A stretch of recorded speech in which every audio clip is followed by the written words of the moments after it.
Hi, என் பேர் யுவராணி. இன்னைக்கு காராமணி ரெசிபி பார்க்கலாம். காராமணி கிட்டத்தட்ட 1.5 மணி நேரம் ஊற வச்சுருக்கேன். இது அவ்வளோ ஹெல்த்தியானது, குழந்தைங்களுக்கு கொடுக்கலாம். இதை ஊற வச்சு அப்படியே வேக வச்சும் அப்படியே சாப்பிட்லாம், சுண்டல் மாதிரி. இதில் தோசை சுடலாம் அரைச்சி. இதை வச்சு நான் ஒரு டிஃப்ரெண்ட் ரெசிபி செய்ய போகிறேன். இதை வச்சு போலி செய்யுது அப்படின்னு சொல்லிட்டு பார்க்கலாம் வாங்க. இதில் பனங்கற்கண்டும் வெல்லமும் போட்டிருக்கேன். கொஞ்சம் தண்ணி ஊற்றி கொஞ்சம் நல்லா கொதிக்கணும்.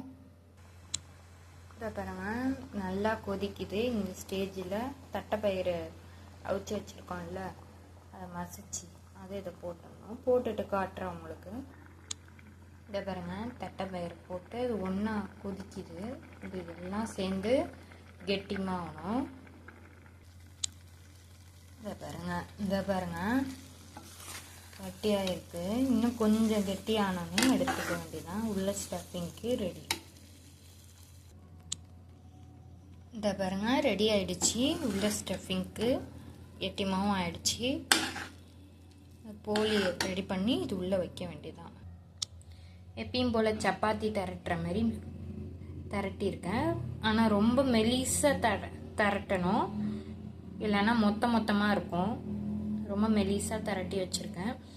இப்போ உள்ள அந்த ஸ்டஃபிங் வச்சு டவாவில் போட்டு எடுக்க வேண்டியதான். இருங்க, நான் செஞ்சுட்டு காட்டுறேன்.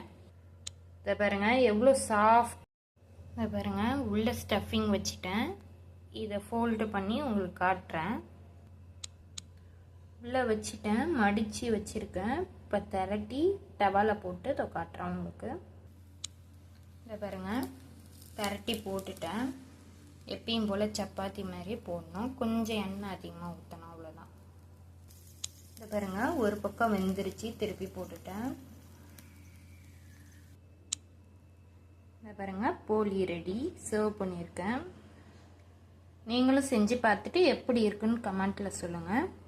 தேங்க்யூ.